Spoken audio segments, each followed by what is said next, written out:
Have you ever wondered why your salary doesn't seem to stretch as far as it used to? Or why the price of your favorite snacks keeps going up?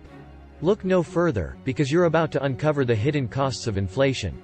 Join us on a journey to explore the sneaky thief that's silently stealing your purchasing power and why it matters to you.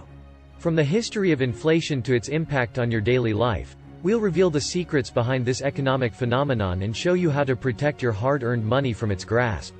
So grab a calculator, buckle up, and get ready to discover the hidden costs of inflation and why it matters to you. Inflation is when the price of things you buy goes up over time. Imagine you have $1 and you can buy a candy bar for $1, but next year the candy bar costs $1.05. That means there's inflation, and your dollar isn't worth as much as it used to be. The purchasing power of dollar is reduced by 5%. There are different things that can lead to inflation. One is when there's too much money in the economy, and people start buying more things, so companies raise their prices to make more money and people are willingly paying higher prices. Another thing that can cause inflation is when there's too little of something, like oil. When there's not enough oil, the price goes up, and that makes the prices of other things go up too. It's like when you have to pay more for gas, you might also have to pay more for food because it costs more to transport the food. Inflation can also happen when wages go up, and companies have to pay more to their workers, so they raise the prices of their products to make up for it.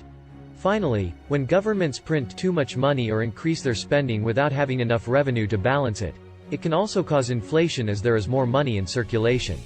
Overall, inflation happens when there's too much money chasing too few goods and services, and that can make the prices of things go up. Inflation can be bad for a few reasons, but one of the main reasons is that it can make it harder for you to afford things you want or need. When prices go up, it means that your money doesn't buy as much as it used to, as we saw in our earlier example. Another reason why inflation is bad is that it can make it harder for people to plan for the future. If prices keep going up, it can be hard to know how much things will cost in the future.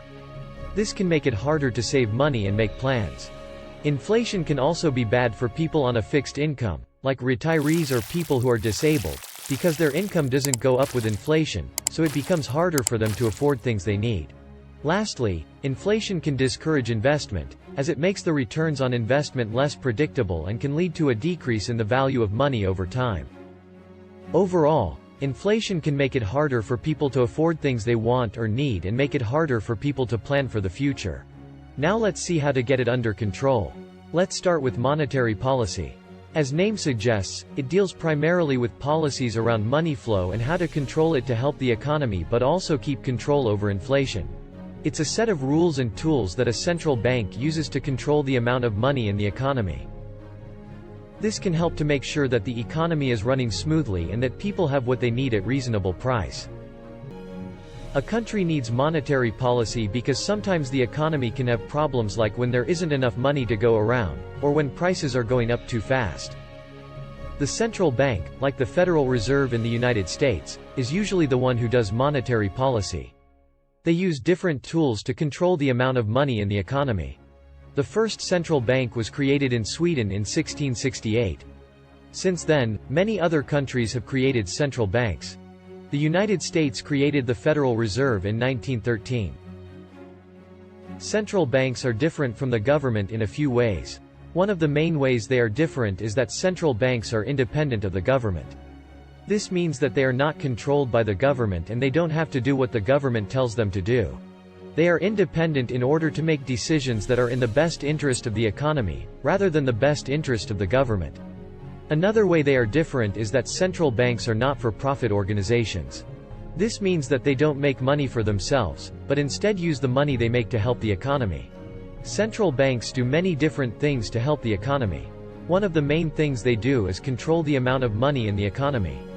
They do this by printing money or taking money out of circulation through something called open market operations. This is when the central bank buys or sells government bonds. When the central bank buys bonds, it injects money into the economy, and when it sells bonds, it takes money out of the economy. This can help to control the amount of money in the economy. They also set interest rates, which is the amount of money that banks have to pay to borrow money from the central bank. When interest rates are low, it's cheaper for people and businesses to borrow money, which can help to boost the economy. Another important role of central banks is to act as a lender of last resort. This means that when a bank is in trouble and can't borrow money from other banks, it can borrow money from the central bank. This helps to keep the bank from failing and spreading the problem to other banks. Fiscal policy is like a toolbox for the government to control how much money it spends and how much it collects through taxes. When taxes are low, people and businesses have more money to spend, which can help to boost the economy. When taxes are high, people and businesses have less money to spend, which can help to slow down the economy. Government spending is the amount of money that the government uses to pay for things like roads, schools, and healthcare. When government spending is high, it can create jobs and help to boost the economy. When government spending is low, it can slow down the economy. Now you may ask, why do we need both these guys, central bank and government, tinkering with economy? Having both a central bank and a government involved in managing the economy can be beneficial because it allows for different perspectives and approaches. Central banks are typically focused on maintaining price stability, meaning low inflation and promoting economic growth, while governments may also have other priorities, such as addressing poverty and inequality. By working together, central banks and governments can help ensure that the economy is stable and that the needs of all citizens are met with stable prices. An interesting fact about inflation for you: in the 1920s, a loaf of bread in Germany cost about the same as a loaf of bread in the United States. But by the end of the decade, due to high inflation in Germany, that same loaf of bread could cost billions of German marks. Can you imagine paying billions of dollars for a single loaf of bread? That's how much inflation can change the value of money. Thank you for watching the video, and I hope you had an amazing time watching it. Don't miss out on any of the future videos. Press the like button, subscribe to my channel now, and hit the notification bell to stay updated on all of the latest content.